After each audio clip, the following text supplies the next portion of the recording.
ẹ káàbọ̀ padà sórí ètò Èjì Òwúrọ̀. Gbogbo ẹ̀yin ọ̀dọ́ tí ẹ máa ń gbádùn ètò Èjì Òwúrọ̀, mo fẹ́ kẹ́ ẹ wo ètò yìí dáadáa nítorí pé ohun tá a máa sọ lónìí ẹ̀rọ àwọn ọ̀gbọ́kọ̀ fún bẹ́ẹ̀. Yín àgbàlagbà náà mo fẹ́ kẹ́ ẹ wo dáadáa. Muikala pàtàkì ṣe mọ́yìn ẹ kú ojúmọ́ o. Ẹ káàárọ̀ ló. Ẹ ra sà. Bàbá ẹ wo bọ́rọ̀ ìlú ìtìrí. Àwọn èèyàn sọ pé ìlú le o. Èmi náà sì mọ̀ pé ó le. Ẹ̀mọ́ bàtà ti rí. Àgàgà tòmátò. Ẹ̀mọ́ tí wọ́n bá kó bíi mẹ́rin ilẹ̀ báyìí wọ́n máa sọ pé ká ra ní bíi 200, 300, 400, 500. Bẹ́ẹ̀ kó 1,500 dọ́jà ní sì kẹfẹ́ rata gbígbẹ́ ẹ̀ síbẹ̀ wàhálà ni. Àwọn èèyàn sì ti wá ń dọ́gbọ́n sí ní ìsìn. Bí wọ́n bá ra rodo, tí wọ́n bá ra tàtàṣé, kàkà kán ra tòmátò wọ́n lọ ra tin tòmátò. Owó wọn ṣàfiṣe báwọn èèyàn ti ń dọ́gbọ́n nìyẹn. Ẹ gbọ́ kí lẹ rí sí. Ẹ ṣe olóòtú.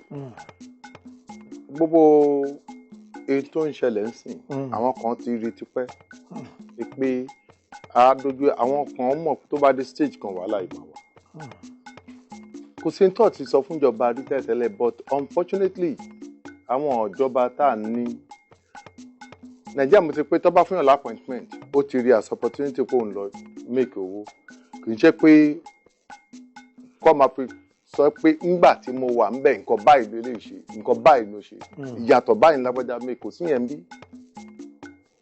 Púpọ̀ wọn gbogbo tó ó tough náà country tough lọ́wọ́ yìí o because ìṣe ló ń pe wèrè ara so many people jáde on the road kẹ take off láti irú Ìkẹjà lọ sẹ́kọ̀ọ́ kẹ máa spy àwọn bus stops ẹ máa róríṣiríṣi sìn tí ó ti rí bẹ́ẹ̀ tẹ́lẹ̀tẹ́lẹ̀ inú kí conductor mú ṣòkòtò àbí kí passenger náà mú ṣòkòtò àwọn kan á máa sọ sọ ẹ bá tún adé next two bus stops ẹ bá similar incident then ẹ fọ pé ọdún wo la máa fẹ́ lọ lórí eléyìí but àwọn kan á dẹ̀ tún sọ fún mi pé ẹ kàn faramọ́ kàn ẹ̀ ń díẹ̀ títa ríro là ń kọlà tàbí bẹ́ẹ̀ tí ò yé mi bí òwe yẹn ní títa ríro là ń kọlà ẹ̀mí ló la máa kọlà gan-an lù yìí láti 1960 títa ríro là ń kọlà mo ti ń gbọ́ tipẹ́tipẹ́ ló àti ẹ̀ gbogbo ojú yàn bu làṣẹ àpò báwo lolú ẹ̀ ṣe fẹ́ look like ojú yẹn kò tí ní bàjẹ́. ìlà yẹn wàá wà gọ̀ǹbọ̀ wàá wà bàjà wàá wà gbogbo ẹ̀. ǹdíọ̀ gòwán wà ń bẹ̀ ìrọsí wà ń bẹ̀ láyé àwọn Amadu Bello gbogbo ẹ̀ báyìí lóòkó tiẹ̀ worst ńgbà yẹn lọ àwọn nǹkan kan worst. tó fi dórí Muritala Ọbásanjọ́ Ṣàgàrí gbogbo oríṣi Abubakar ẹ wo gbogbo àwọn gọ́ọ̀mẹ̀ntì wọn yẹn.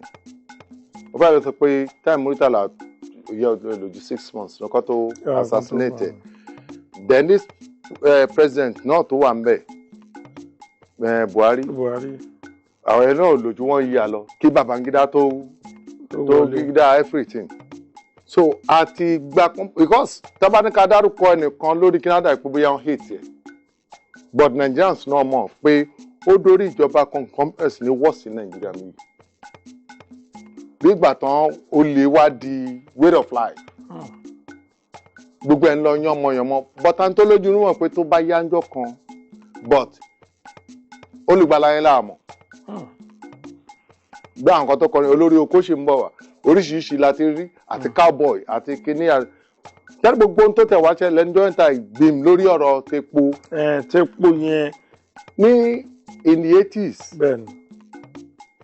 èèyàn mélòó tẹ bá ní opinion yín pé ńgbà ní 80 tẹ́lẹ̀ ní ẹ̀wọ̀n tí ó lè ní record increment epo because iye tó ń tepo 1970 kọ́ ló ń tepo ń sìn. 1975 iye owó epo táwọn àti mọ́tò kọ́ ni this issue subsidy ngbàlẹ̀ kọ́kọ́ gbọ́. mo rántí time kan early 80s náà ní tó fún iye owó kún epo argument nígbà yẹn ni pé àwọn èèyàn ń smuggle epo lọ síta àwọn Republic of Benin wọn láwọn fi táǹkà ń gbé nǹkan kan ló ń fà á kíní kan nígbà náà tó fẹ́ increase orí àwọn èèyàn sọ̀rọ̀ ṣé nítorí pé èèyàn mélòó ló ń smuggle ṣe bẹ́ẹ̀ fà àwọn customs sí border ṣe bẹ́ẹ̀ fi gbogbo wọn síbẹ̀ táǹkà wa jẹ́ bí ìṣáná ni ẹni tó ń wa epo pọ̀ tó wà across the border tó ń gbé lọ ṣéyàn wá òyìn nù ìntọ́ torí ẹ̀ ní pé wọn àwọn kan ní òkè nítorí ìyẹn wọn á sọ owó epo yẹn sókè so that a wà pa pẹ̀lú Benin Republic àti Benin Republic àti Cameroon kankan Ghana so I discourage àwọn smuggler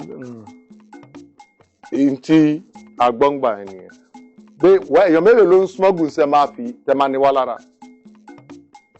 àwọn Nigerians tó bá rí kọ́ sọ pé yes suddenly ni ọ̀rọ̀ subsidy coming honestly speaking subsidy year 2000 bí nǹkan lọ́rọ̀ subsidy wà mọ́tò náà. lórí pé subsidy yẹn pé ìjọba ń fún àwọn. nígbà tí ìjọba ń fi owó kún fún àwọn aráàlú láti ń ra iye tá ń ra yẹn. iye tí àwọn mákẹ́tà yẹn tó ń ra epo yẹn wípé kò pé wọn. wípé ìjọba dẹ̀ fẹ́ mú ìdẹ̀rùn bá aráàlú wọ́n á fún wọn lówó díẹ̀ sí i àbí. yes àwọn wo ni mákẹ́tà. àwọn tí ń aládàáni ni. sẹ́rí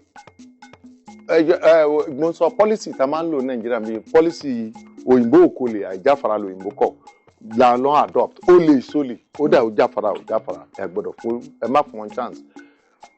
wọ́n bí Chifemko lè Chifemko Abiola lóyún gbà campaign lórí tẹ̀bíyàn lórí subsidy.